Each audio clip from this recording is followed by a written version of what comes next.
Assalamualaikum, selamat pagi. Apa khabar? Suri-suri rumah semua mesti sedang sibuk kan pagi ni buat kerja rumah. Semoga dimudahkan segala urusan kerja kita hari ni ya. Saya hari ni, saya bukan nak bercerita lah ataupun macam biasa bercerita tentang dulu-dulu pengalaman saya. Tidak. Tapi saya hari ni nak bercerita tentang kes yang tengah viral sekarang ni, yang mana atuk Baham cucu dia. Saya ada terbaca lah dekat TikTok, IG, Thread, Facebook pun ada. Sedih ya. Sebagai seorang ibu, walaupun saya tak ada anak perempuan, saya rasa sangat sedih sampai mengalai mata. Betapa hancurnya hati seorang ibu. Anak yang dititipkan kepada atuk dan nenek, orang yang dipercayakannya, telah membinasakan kepercayaan yang telah diberikan seorang ibu itu kepada atuk dan nenek. Macam ni ya, korang semua. Benda ni sebenarnya dah berlaku daripada dulu. Daripada saya kecil-kecil lagi. Kes-kes macam ni memang ada. Tapi dulu-dulu, dia tak viral macam sekarang ni. Dulu-dulu, diorang sorok tau. Diorang sorok sebab diorang kata aib. Nak menceritakan keluar tu aib. Jadi mangsa memang tak akan dapat keadilan lah. Kalau dulu-dulu. Ini saya cakap betul. Ada kadang-kadang tu, mangsa tu tak berani bersuara, diam. Sampai disimpan, dia pendam sampai dia tua, sampai dia berkahwin. Trauma tu disimpan sendiri, sakit tu disimpan sendiri. Saya bangga dengan ibu yang memperjuangkan hak anaknya tu, keadilan untuk anaknya tu. Walaupun kita tengok ibu tu menjerit-jerit, sebenarnya dia lebih kepada ibu tu menyalahkan diri dia sebenarnya. Ya? Bila kita tengok dia marah anak dia macam tu menjerit, dia sebenarnya bukan marah anak tu, dia marah pada diri dia. Sebab dia rasa dia dah buat kesilapan. Sedih sebenarnya. Kalau kita seorang ibu, kita akan faham perasaan ibu tu. Bukan semua ibu, dia boleh hadap benda tu dengan tenang, dengan waras. Ada ibu yang dia akan meletup-letup, membuat-buat sebab saya yakin ibu tu mungkin dia ada rasa menyalahkan diri dia sendiri. Sebab dia meletakkan anak tu di situ. Sampai hancur masa depan anak tu. Tapi, ada juga ibu bila suami dia buat macam tu dekat anak, dekat cucu, dia diam, dia biar je. Dia tutup, dia lindungi suami dia tu. Sebab apa? Bukan sebab kerana malu. Ada kerana tu cinta dengan suami tu sebab dia buta. Ada. Ada korang. Percayalah cakap saya ada. Ada tu terkadang bukan setakat suami, anak lelakinya, adiknya, tak kira lah ada keluarganya yang makan anak dia sendiri. Dia diam je. Dia biar je. Malah kalau anak tu mengugut, nak beritahu polis apa, dia yang mengamuk. Ada. Itu bukan ibu tu namanya. Saya tak tahu nak carut kan kat dalam ni tak boleh. Ada. Jadi walaupun ibu-ibu yang ibu mangsa ni yang kita tengok dekat, saya tengok video dekat ni, dekat Thread ada, dekat TikTok pun ada, dia menjerit-jerit marah. At least dia berani memperjuangkan hak anaknya. Saya paling benci ibu bila suami ke ahli keluarga dia buat salah, dia diam. Sebab apa? Nak tutup aib. Saya kalau orang macam tu, saya memang geram. Tak tahu lah nak cakap macam mana. Nak carut kat sini tak boleh pula. Rasa nak carut, juga.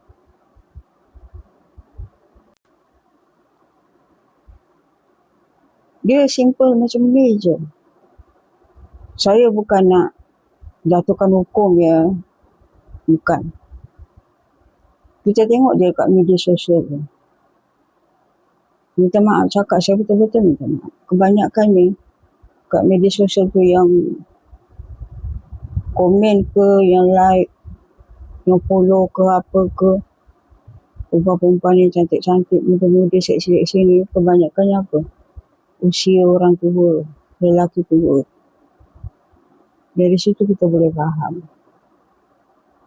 Kadang-kadang ini berdasar pengalaman saya. Saya dulu kan saya cakap, saya balik sekolah mesti jalan kaki. Ada je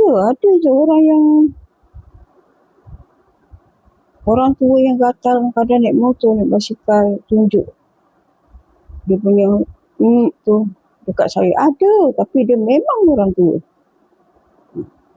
Memang orang tua. Saya cakap lah, bukan semua budak semua berani untuk pertahankan diri. Ya? Ada tu kadang takut nak bersuara. Jadi, ibu kena alert. Kalau ada perubahan sikap pada anak, pada fizikal tubuh dia, perhatikan.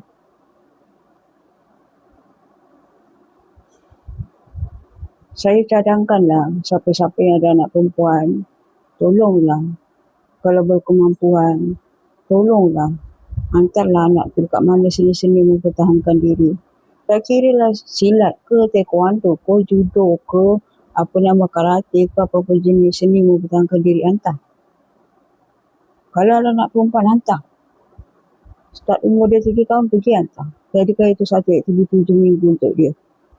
Sekurang-kurangnya dia dah ada benda yang boleh untuk dia mempertahankan diri. Hantar. Lepas tu satu lagi saya cakap. Kalau kita ada anak perempuan, bila anak kita dah mula faham, contohnya pada umur 4 tahun. 4 tahun, dia boleh nak terima apa yang kita ajar pelan-pelan. Ajar anak perempuan kita, jangan biarkan orang sentuh bahagian-bahagian tertentu dekat tubuh badan dia. Ajar. Beritahu dia. Siapa-siapa pun tak boleh sentuh bahagian-bahagian badan yang tertentu di badan kita sebagai seorang wanita, kan? Ajar anak-anak. Nanti kalau orang tu nak pegang sini, jangan bagi. Kalau perlu jerit-jerit, lari. Tak kira lah siapa, jangan bagi sentuh. Ajar macam tu. Kalau kita ada anak perempuan alert, ajar. Ajar berkali-kali sampai dia faham. Supaya dia tahu macam mana cara untuk melindungi diri dia. Cakap dengan dia, siapa-siapa pun tak boleh pegang. Siapa-siapa pun tak ada hak untuk sentuh situ. Bila dia dah meningkat dewasa, baru kita fahamkan. Hanya suami saja yang boleh sentuh bahagian-bahagian. Yang bukan suami, jangan.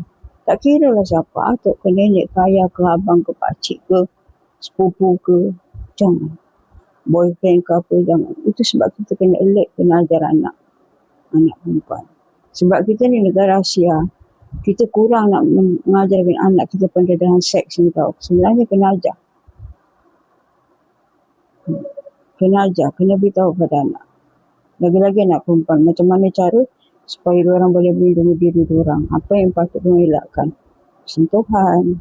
Contohnya kalau ada orang panggil yang tak dikenali, janjikan bagi gula-gula coklat.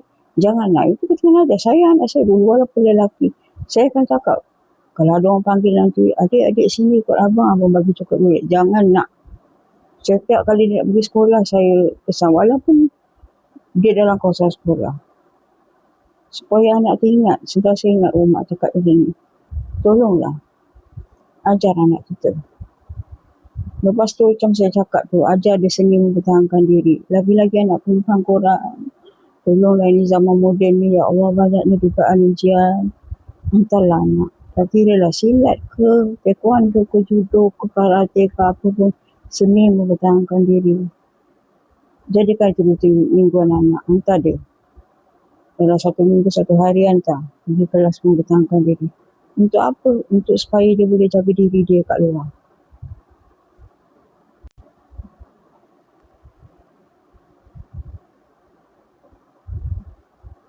Pada ibu-ibu, saya pesanlah, kalau suami sendiri pun janganlah percaya untuk jaga anak perempuan kita. Bukan setakat suami, saudara mara kita, antara hubungan adik lelaki, adik perempuan pun abang beli orang pun jangan percaya. Banyak berlaku keseluruhan maram. Jadi tolonglah ibu. Kalau boleh ibu ke mana-mana. Jangan tinggal anak perempuan tu di rumah sendiri dengan abangnya ke, ayahnya ke, atuknya ke.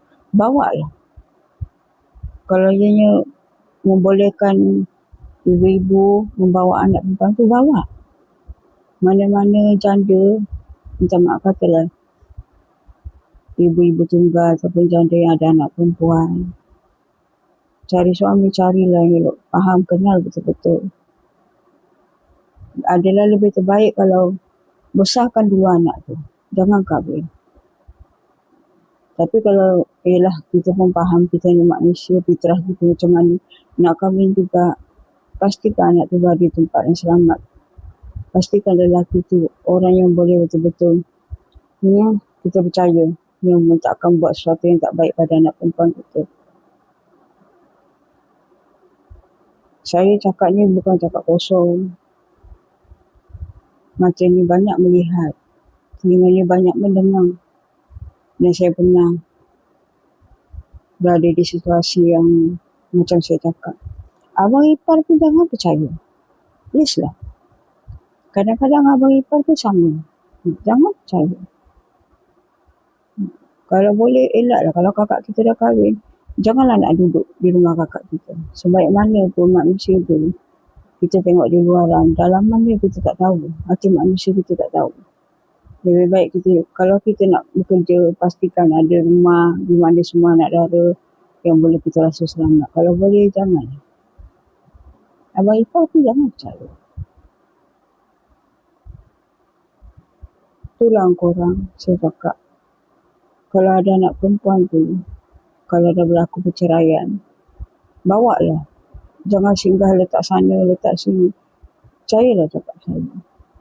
Kadang bapak kita sendiri, bekas bapak mertua ke apa, kalau dah berlaku perceraian, jangan percaya. Jangan percaya.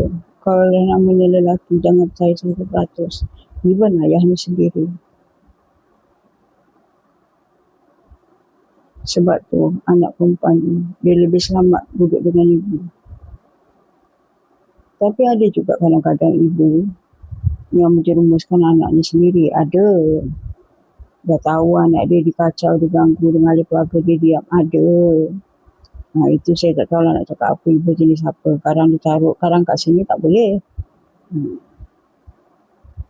Jadi untuk ibu-ibu semua, tetaplah kuat. Buatlah untuk anak perempuan kamu. Saya juga ada terbaca banyak pengalaman orang yang melalui benda yang sama macam isu ni, yang tak berani bersuara yang senyap.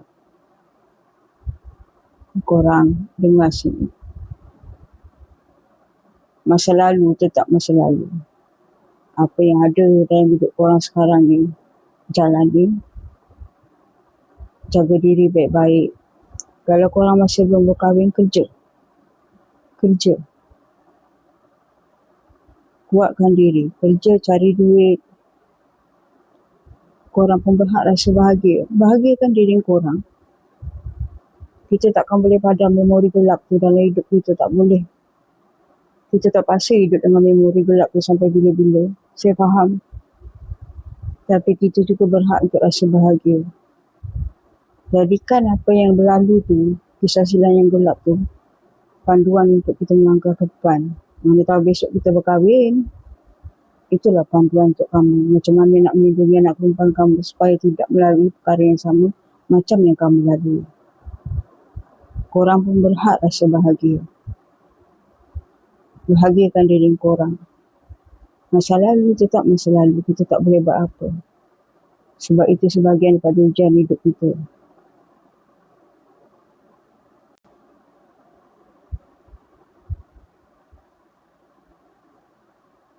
Saya hanya boleh mampu mendoakan korang yang pernah melalui peristiwa macam ni.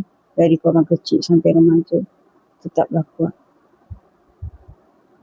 Tetaplah kuat untuk diri sendiri. Bahagiakan diri sendiri. Korang berhak rasa bahagia. Bahagiakan diri sendiri. Jangan hancurkan hidup korang hanya kerana masa silam yang gelap. Korang tak bersalah. Jalani hidup korang. Korang berhak rasa bahagia. Kerja. bahagiakan diri korang. Jangan hancurkan hidup anda kerana kesilapan yang kamu tak minta pun untuk lakukan.